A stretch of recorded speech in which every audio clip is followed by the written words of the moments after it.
She cut hair. That's all anyone knew about Linda Walker.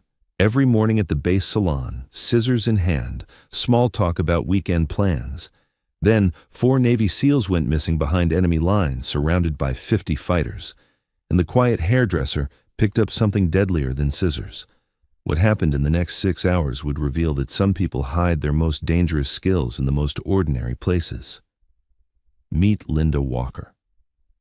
32 years old, honey blonde hair that she kept in a stylish bob, hazel eyes that seemed to notice everything while appearing to notice nothing, and hands that moved with the precise efficiency of someone who had spent years perfecting their craft. For 3 years, she had been the hairdresser at Forward Operating Base Phoenix, a remote military installation in a mountainous region where American forces maintained a strategic presence. The base salon was small but popular, a place where soldiers could get a decent haircut and a few minutes of normalcy in an otherwise harsh environment. Linda knew everyone. Privates getting their first deployment haircuts, sergeants maintaining regulation standards, officers preparing for promotion photos.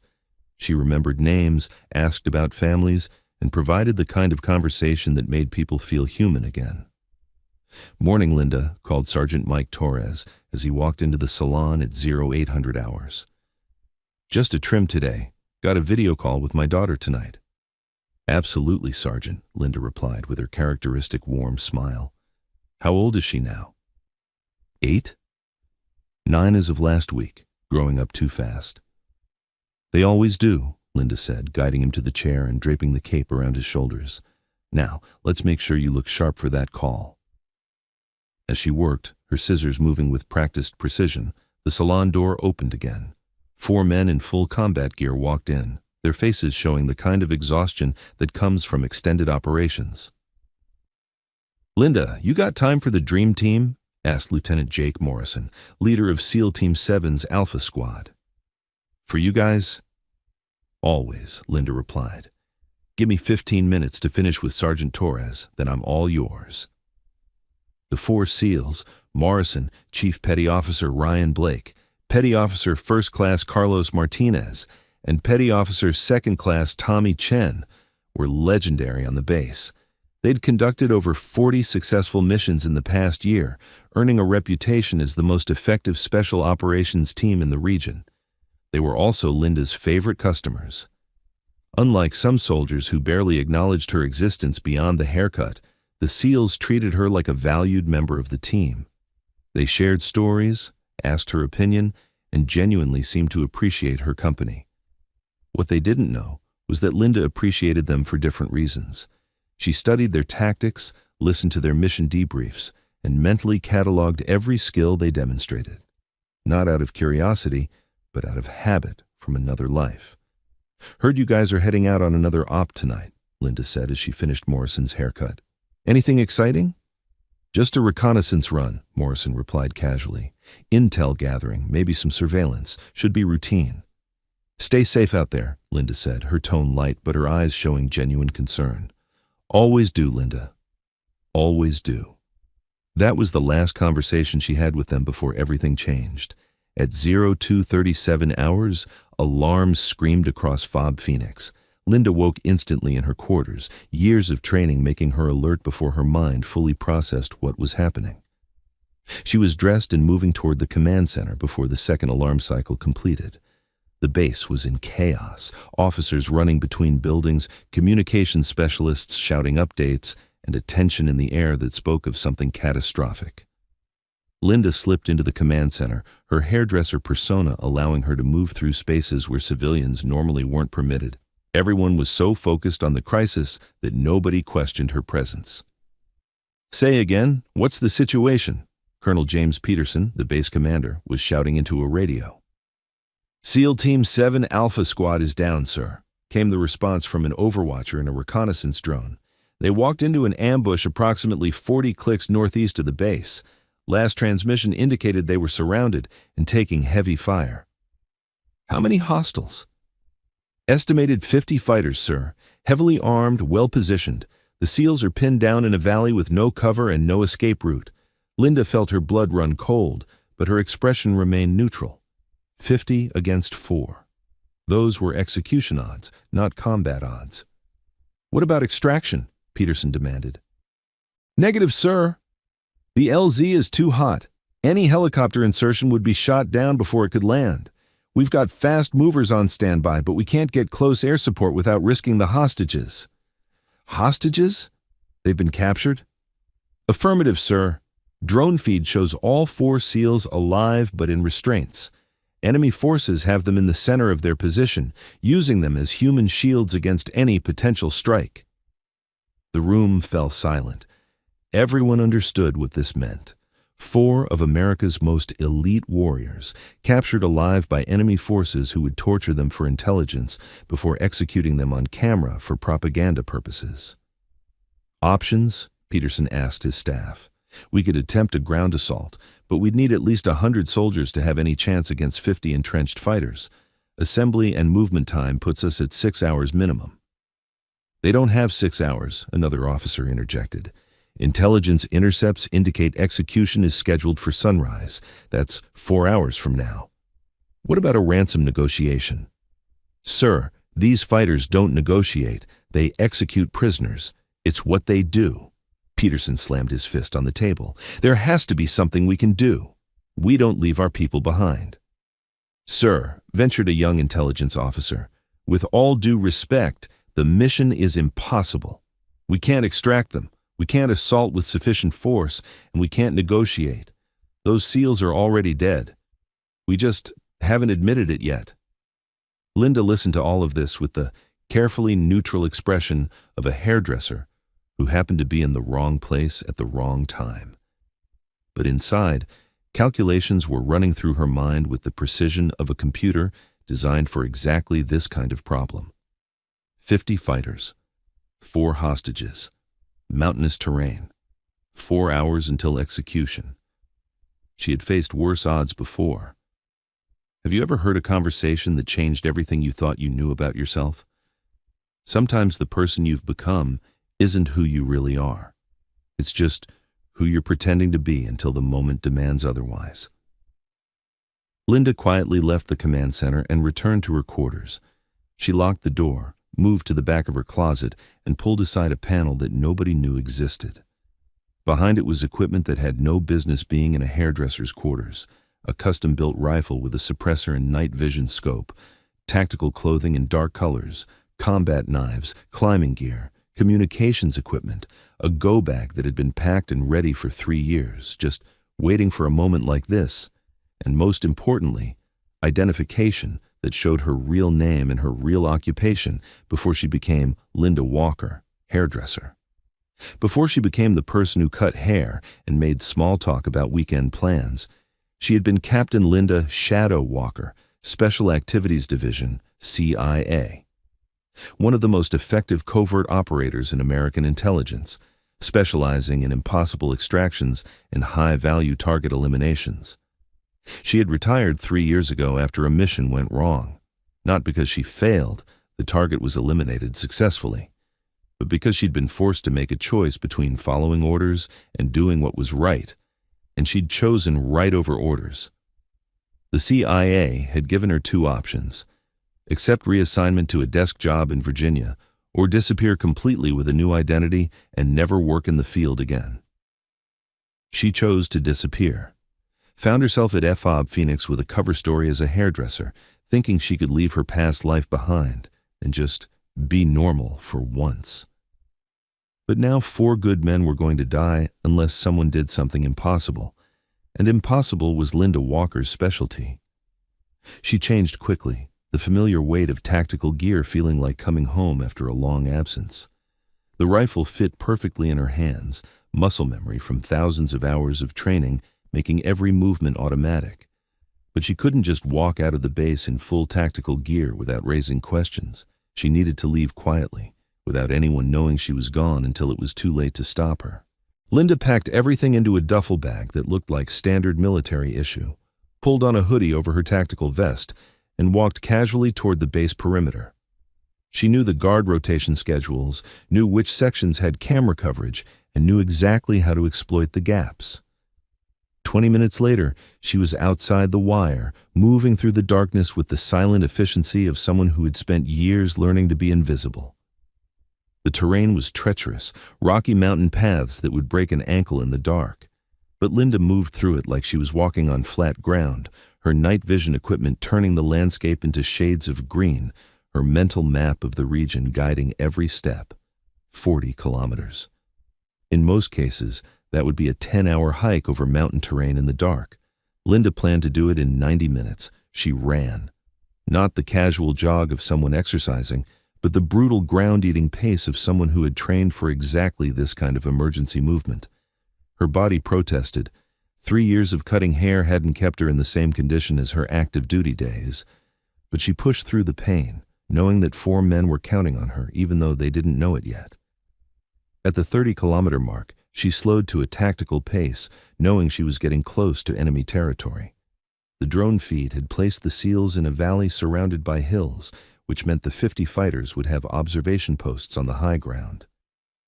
Linda approached from the west, using terrain masking to stay below sight lines from the hilltops. She moved from shadow to shadow, her dark clothing making her nearly invisible in the pre-dawn darkness. Through her rifle scope, she could see the enemy position. They had set up a perimeter around the valley floor, with the 4 SEALs bound and kneeling in the center.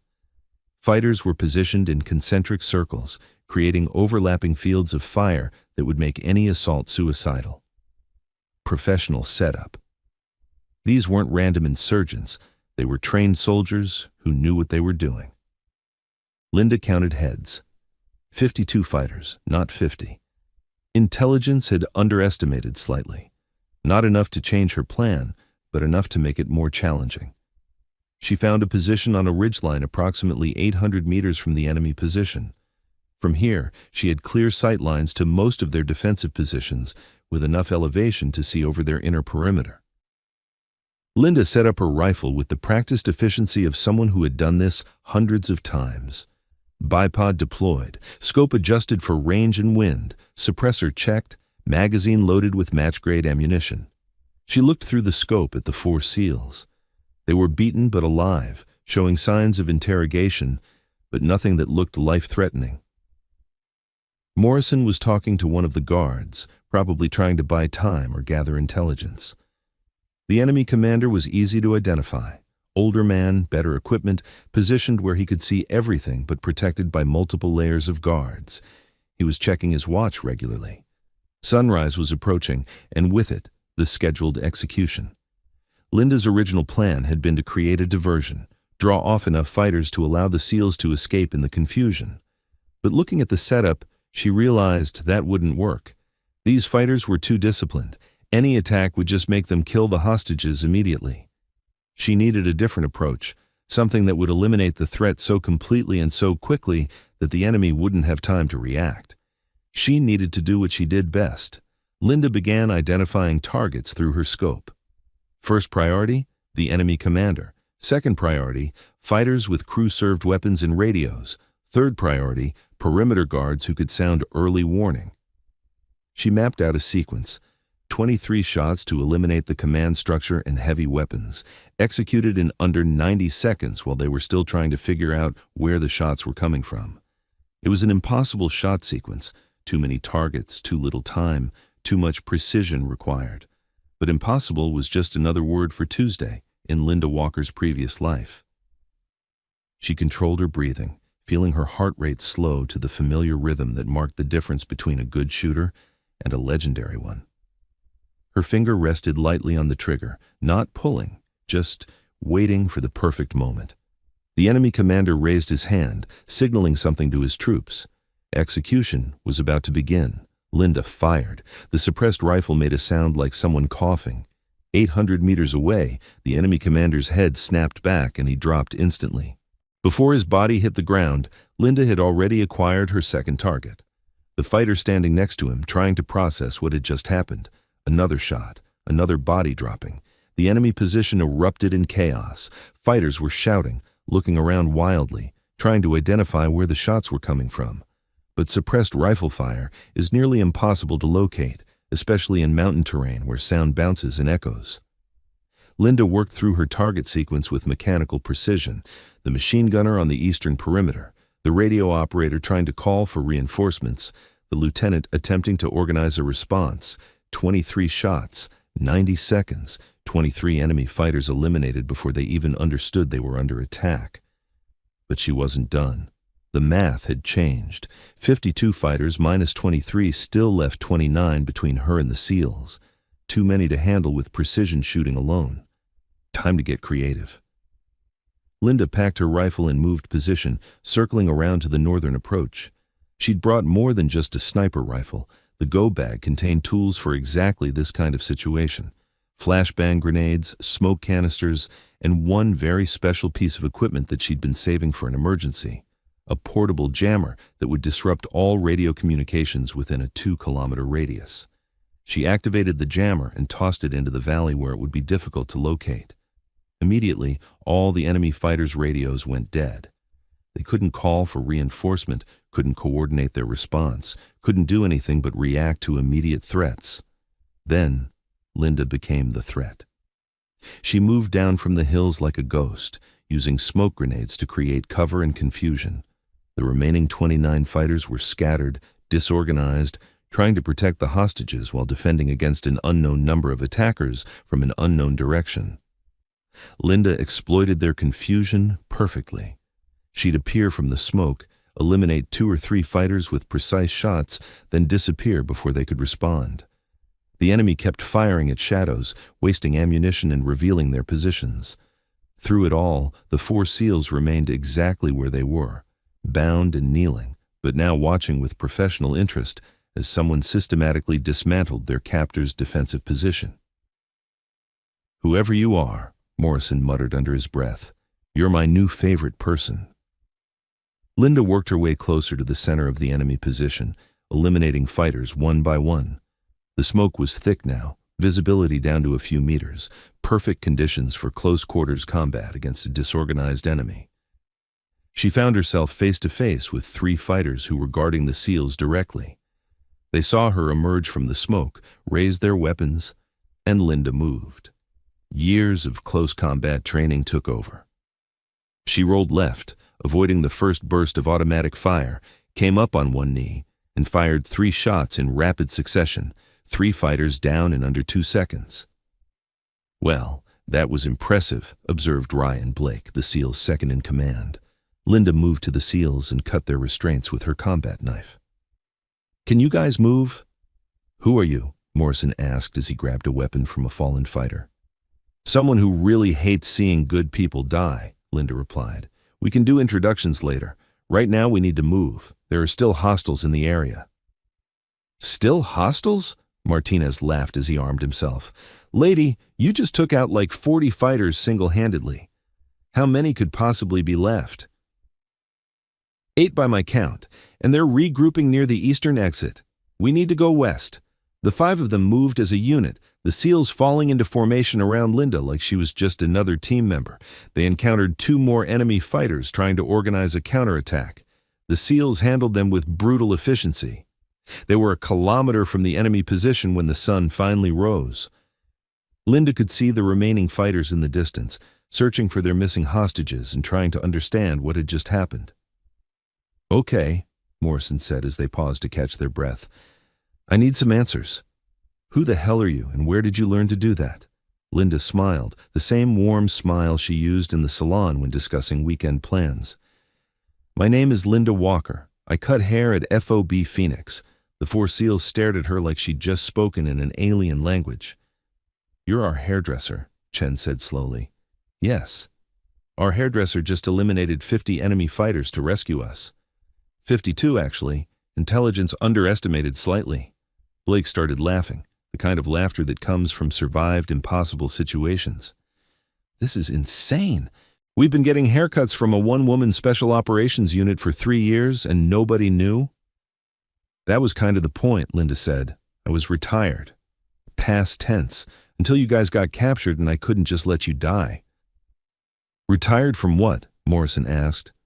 "That's classified, or at least it was. I'm guessing my cover is pretty much blown at this point." They made it back to FOB Phoenix as the sun was fully up. The base was still in crisis mode, with officers organizing the rescue operation that Linda had already completed. Colonel Peterson was in the middle of briefing his assault team when someone shouted, "Sir! The SEALs are back. They're at the main gate." Everyone rushed outside to see the 4 captured Navy SEALs walking through the gate, armed and apparently healthy, accompanied by a blonde woman in tactical gear that most people didn't immediately recognize. "That's not possible," someone muttered. They were surrounded by 50 fighters. Peterson approached Morrison. "Lieutenant, what happened? How did you escape?" Morrison gestured to Linda. "We didn't escape, sir. We were rescued. By her." Everyone turned to look at Linda, and slowly recognition dawned on their faces. Is that Linda? Our hairdresser?"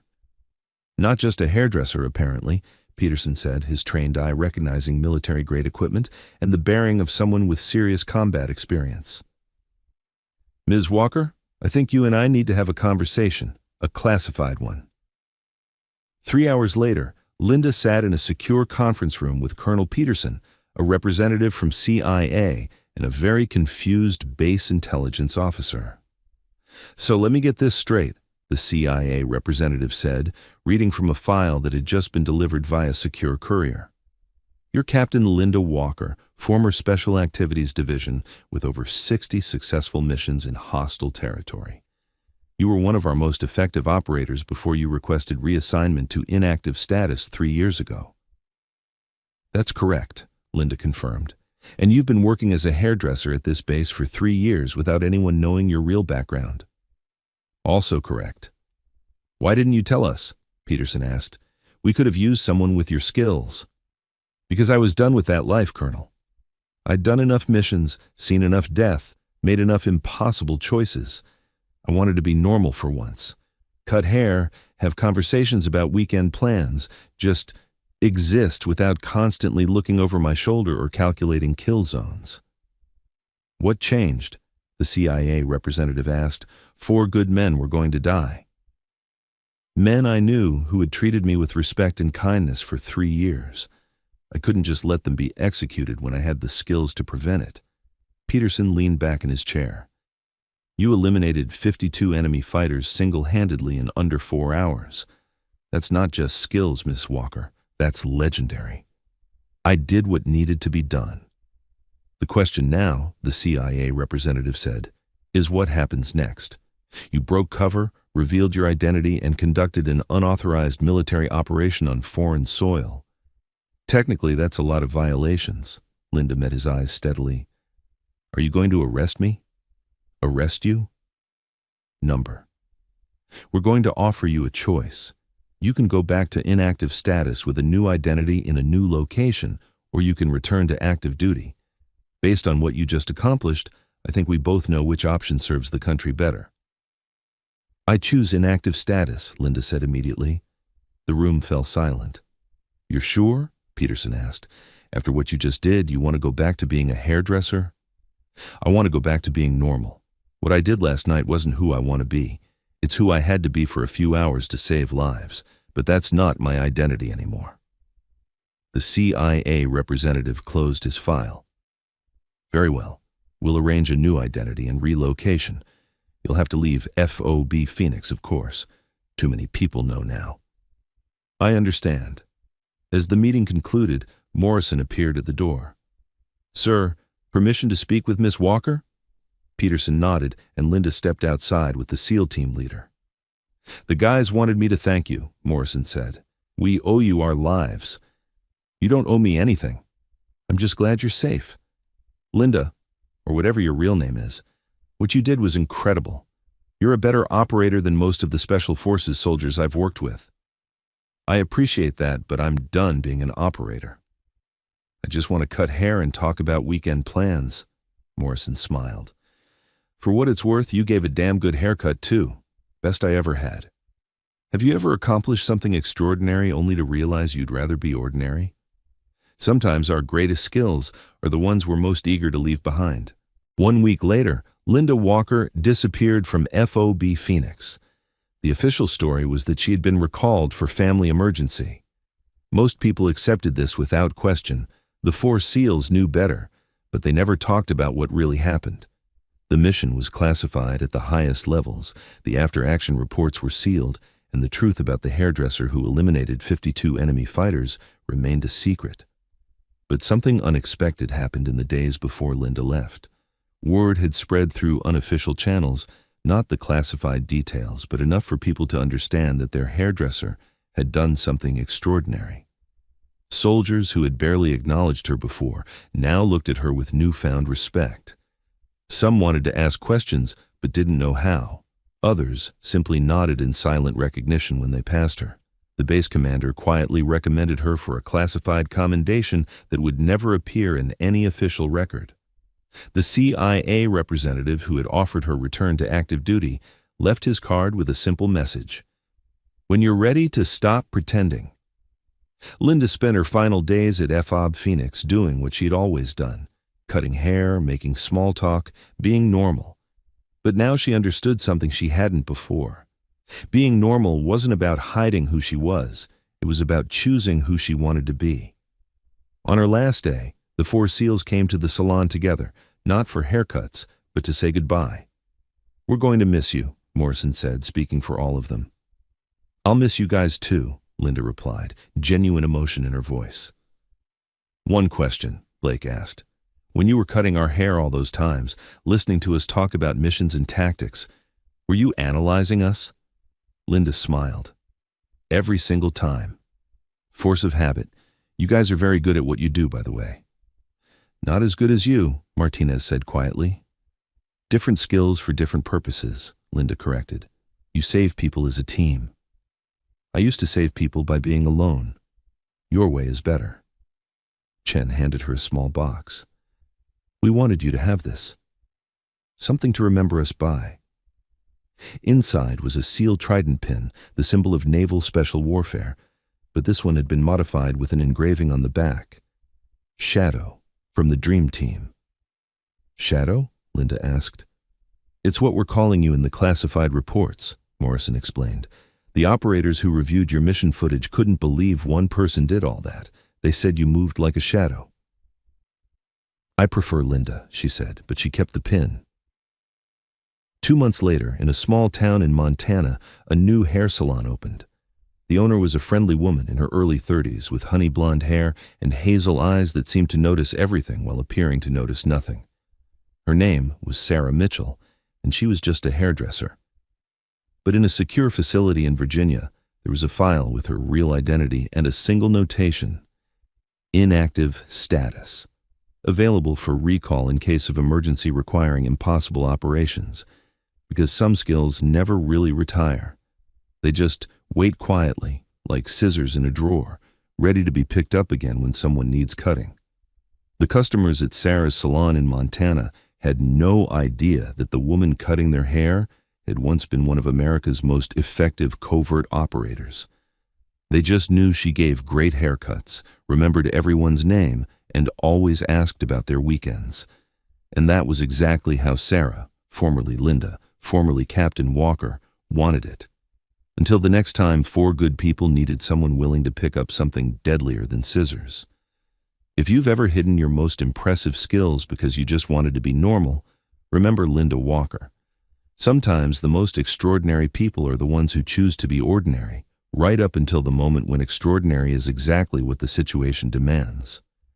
The hairdresser who saved 4 Navy SEALs proved that sometimes the most dangerous person in the room is the one everyone thinks is harmless.